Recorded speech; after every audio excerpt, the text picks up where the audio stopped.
Hi, everyone. This is Dr. Mike, host of the free iTunes podcast, Psychiatric Secrets Revealed with Dr. Mike. But that's not why I'm here today. This is another Saving Savvy episode. In this episode, I'm going to review the very small and cute Canon M50, which uses their M mount lenses, which are exclusive to this range of cameras, but these cameras are very adaptable using the Canon adapter to other Canon glass. Of course, it would be a lot bigger. So why am I reviewing this camera? Well, about a year ago, I reviewed the M100, and I thought that was a picture that took, or a camera that took great pictures, but its control layout was a little too simplistic for my particular needs, although I felt it was great for other people. I was interested in the M50 at the time, but the M50 was selling for about $900 and it just seemed too pricey. So around Black Friday, I got a notice to say that I could get the M50 body for like about $480. And actually around $599 with the kit lens. Who could pass that up? $20 for a lens. And so I did purchase it, and this is my opinion. Now, I'm not going to show you a lot of pictures. In fact, I don't think I'm going to show you any pictures, just because there's so many photos out there with the M50. We know that this camera takes great pictures. All modern cameras take great pictures. It's just the way it is. And so I thought I'd get this review out to you a little bit quicker instead of going around taking a bunch of pictures and then throwing those up too. But I have taken pictures with this camera. So how is this improved over the M100, at least for people like me? People that do a little professional photography, a lot of enthusiast photography. So I actually wrote that down because, I'm getting old and I have a poor memory. The first thing is that it has an actual mode dial. So you can go from things like aperture priority, shutter priority, manual mode, all that stuff. And plus you have an automatic mode and a lot of scene modes and things that would be very attractive to anyone, but especially the newbie. It has a hot shoe. I really do utilize a hot shoe for a lot of things. Either sometimes holding a light for a video thing, or maybe a flash or whatever. But it's important for me to have a hot shoe. This camera has it. It has an EVF. The EVF is very good, but it's pretty small. I would have liked it if it was a little bit bigger, but it actually does the job. I'll tell you one funny thing is I said, where is the diopter control? I couldn't find the diopter control. What the heck is going on? Well, it's hidden under here if you're looking for it. It's a little bar under here. It's not the usual kind of little thumb wheel that you sometimes see. It has a grip. I love having a grip. I would have liked it if this grip was a little deeper because I have gigantic hands. I'm 6'3" and, hands as big as my face. But it doesn't, but it has some kind of a grip, and that grip is better than nothing. It has a fully articulating LCD screen, which is super awesome compared to just the flip-up screen that you had on the M100. It has the new Digic 8 processor, which will help in things like faster burst rates, and I think it gives you a little bit better spread on your coverage for that dual pixel autofocus. It has eye detection in single shot mode. It has what does it have? It does have 4K. I didn't check out the 4K, but it's highly cropped, as everyone knows. It looks great, but it's super cropped. It's a 1.7 crop on this APS-C sensor, so that's going to be like a maybe 2 to 3 crop on compared to a full frame sensor. It has little buttons in the back, which I actually do use. Like, it has the auto exposure lock, and it has the selection button here so you can pick your selection point. Now, that is a great function, and I really like it. However, you have a wonderful touchscreen on the back here too, so that works pretty darn well too. So if you don't have that, it's not the end of the world with this particular camera. It does not have USB charging, which would have been nice in a camera this size. You don't have to carry a charger with you if you're on a trip. And I think, well, it doesn't. It also has a microphone jack if you're doing videos. I'm not a big videographer anymore, but it does have a mic jack right here. It does not have a headphone jack. So when I use this camera, I found it very enjoyable to use, and the control layout is similar to like a lot of entry-level sort of DSLRs. Now, when we say entry level, that's a price point, and it also involves the controls and things like weather sealing. But even entry level cameras nowadays, are completely capable cameras. Now, I'm not saying that I would use this. I don't really shoot that many weddings, but I wouldn't use this shooting a wedding. But you really could, and you'd have perfectly fine results. It's just easier to use a more professional camera that's more robust, that's going to take more abuse, that has better weather sealing. And for me, the most important thing when I'm in a rapid fire situation is to have rapid access to controls, which you just don't get on entry-level cameras. But, if you were patient, you could definitely use that.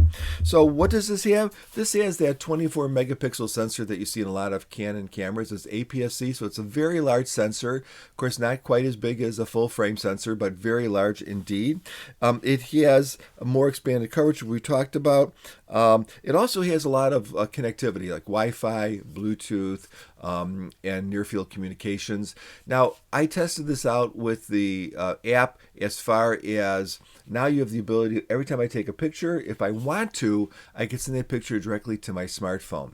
Now, if you would have asked me about this feature 3 years ago, I would say that's a crappy feature. I don't want it.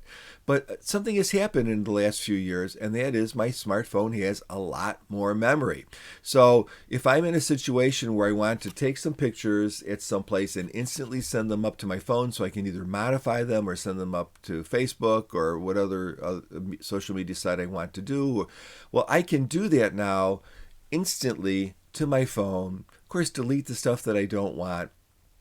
It's really a very convenient, very nice system. And of course, I can control the camera and everything through the app on the phone too. So I wanted to show you some comparisons in size. So this is this camera, right?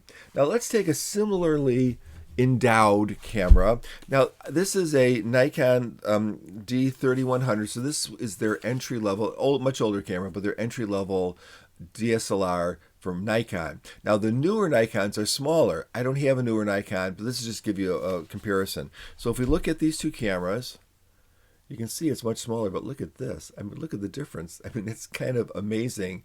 And this is a 18 to 55 millimeter lens, and this is a 15 to 45 millimeter lens, so comparable, similar lenses. Look at the size difference in those two cameras. Entry level. Similar controls. This actually has more controls because it has the touch screen, which is very useful. And Canon, one of the things that I really love about Canon touchscreens is that they are so well implemented. They're useful. Someone actually paid attention. So many of these touchscreens on these cameras nowadays, it's like, yeah, it does a few things, but it doesn't really do what I want. This touchscreen is responsive. It's fantastic. Wanted to compare it to another camera. Now, obviously, this is the camera I'm going to compare it to is a full frame camera. This is a Canon 5D Mark III. This is a camera that I use a lot for professional work. So take a look at that. This has a 16 to 35 millimeter lens. Again, this is a 15 to 45 millimeter lens. Look at it's just crazy. This camera is so heavy I can't. Look at the difference in those two cameras. It's like, holy cow, huge. Now, no one is telling you that these two cameras are comparable. They're not. This is a pro-level camera. It's a brick, but it's super reliable. It has tons of controls and LCD panels and everything else. It is a fantastic, fantastic camera. This one is a camera that's not designed for that. But I would never take this camera on a vacation. It would just be a brick around my neck. I take it to professional jobs if I'm doing portraits or architectural photography or whatever, because it just works so damn well. But this one is really lightweight. Now, if I can find it here, I should have planned a little bit better. Oh, where did I put that? So I also picked up on eBay a used, what is this? 18 to 150 lens. So this would be a perfect travel camera. You can see it would be like, just to give you a comparison. So it does add some size, but not that much. Not that much. Now, how does Canon make these lenses so small for an APS-C sensor? So you could see these small lenses on like Micro Four Third cameras and things, but it's so small. Well, it's just, they're using a few tricks. The one trick is that It's one of those collapsible lenses, so you have to push the button to get it out all the way, and then you kind of snap it back in with this little button on the side. You kind of pull it back in like that, and then it's small again. So that's we've seen that trick. The other thing is that it's a relatively slow lens. So by relatively slow, it is 3.5 to 6.3. A lot of lenses in this caliber might be 2.8 at that wide end, and maybe 5.9 or 5, actually about 5.6 I would say at the other end. So it's a much slower lens than even a lot of kit lenses. That presents some problems, but you're also getting an awesomely small lens. How does it perform? Well, as I said, of course, images are great. You would expect that. Now, I will do probably a separate video on the video. I am not a real video guy, and probably what I'm going to do is some low light video and just some very simple tests. But the video is very, very good. It's 1080p. I'm a believer that we don't need 4K at this point. I mean, 4K is coming. Yes, you want to be future proof, but if you're doing something like home movies or your vlog for YouTube or something, honestly, my opinion, 1080p is more than enough, and it offers some great advantages. Now, and the advantages really are speed. So it's not going to clog up your computer. It's not going to use up your memory cards. And the image quality is going to look fantastic on YouTube. So if you're doing professional stuff, then maybe you want more, but you're probably not going to be doing professional stuff with this little camera. It is fantastic plastic. It feels pretty firm in your hand, and I prefer the plastic in this version because basically it's going to be a little bit lighter. They don't really talk about the weatherproofing. Doesn't bother me because I've used non-weatherproof cameras for most of really these pro level cameras are maybe the last 5 years or so. So I've used non-weatherproof cameras for many, many years, and you just learn you just treat them like they're delicate little flowers, and you're okay, and you can still do all the shots and everything. I would say the focusing is quick. It's not as quick as, let's say, this camera, but it's very quick and pretty accurate. And because you have the dual pixel autofocusing, it really works great both in video and in still prints. And you can just touch on the screen just like you would on your cell phone, and you can touch and snap if you choose to do that. So that's pretty good too. The control array is simplified like it would be on an entry-level camera, but it's amplified because you have the touchscreen that you can access things.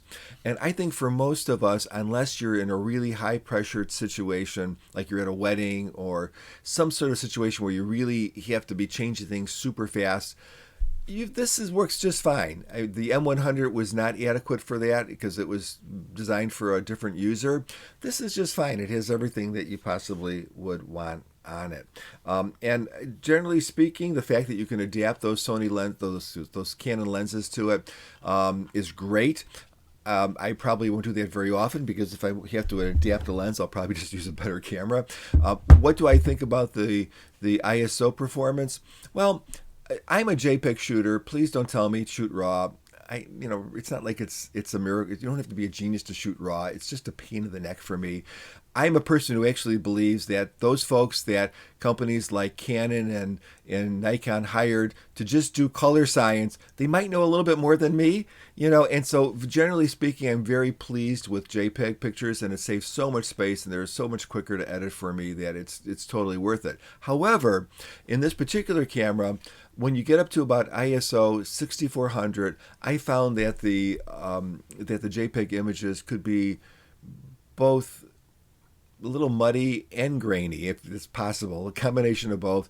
Fine for something like if you're going to put it on your Facebook post or something, but probably in situations where I would have to use like low light consistently. Let's say I was at some sort of a function where there wasn't a lot of light or something, I probably would shoot in RAW because I'd have better control over the processing. And just as an aside, so we have all these people, everyone says, I shoot RAW, only professionals only shoot RAW.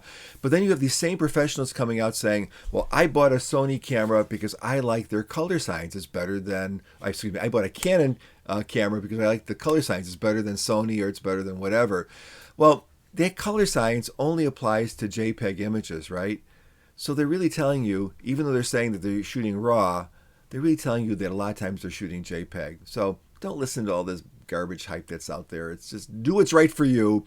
JPEGs look great in many situations. If you have a need to shoot RAW, shoot RAW. If you want to shoot RAW, shoot RAW. It's a free country. I'm just saying, if I can get away with a JPEG, I'm going to use it. And I'm very happy with the results most of the time. So would I recommend this camera? Yes, I would. I like it very much. I really, really like the small size.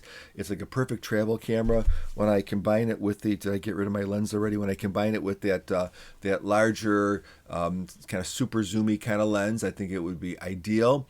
I probably would pack a little short prime, like a little short, with a little bit faster aperture for those situations with it, but that's not going to take up much space. This would be great for hiking. This would be great for so many things. The people talk about the dynamic range in Canon cameras. The dynamic range has never been quite as good as Sony or Nikon, because Nikon often uses Sony sensors. But even in my venerable 5D Mark III, dynamic range is fine. And when I'm in situations where I have to do a greater dynamic range, I'll take multiple shots and do a little bit of a soft HDR, and that works great too. So I saw another kind of a popular reviewer, husband-wife team, and the guy was saying, people say, so what they do now is, because these cameras have gotten so good that they have to go to ridiculous lengths to prove the differences between the cameras. So one thing that people do now is they will underexpose 5 stops, and they'll try to bring it up, and they'll say, oh, look, it says it's a little grainy or something. Like, well, duh.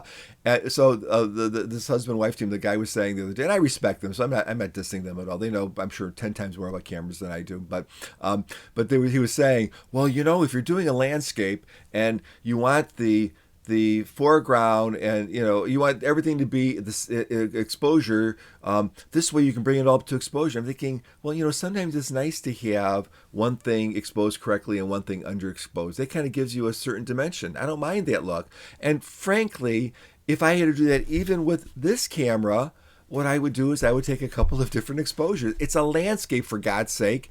Not much is moving. I would take a couple of different exposures and combine them together. Or I would maybe underexpose it 3 stops if that was something I had to do, and deal with that less than perfect, readjustment up. So cameras nowadays are awesome. You can't go wrong with any camera. Micro Four Thirds, 1-inch sensor, full frame. You just can't go wrong. And you really need to pair that camera to your particular needs. If you're going to be traveling a lot, or you just want to run in, gun kind of good quality camera, a camera like this is perfect. If you're going to be doing weddings and things where you're going to be using the camera constantly, and it's really your workhorse, and it might get a little wet, and you need to have the best possible speedy focus, well, then you're going to want a pro-level camera. I mean, come on. But you really can't compare these two together. It's sort of like comparing my little Honda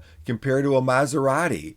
Well, they both are cars, but they're different beasts, right? And I would never compare them. It would be ridiculous. So anyways, good camera. I like the fact that it has these extra features like the hot shoe. It makes it much, much more adaptable for my particular needs.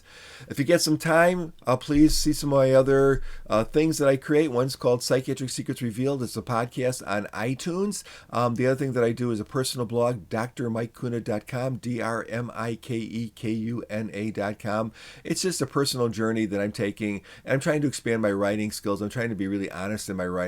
Want to know all the deep and dark secrets of me? Look at that blog. No holds are barred.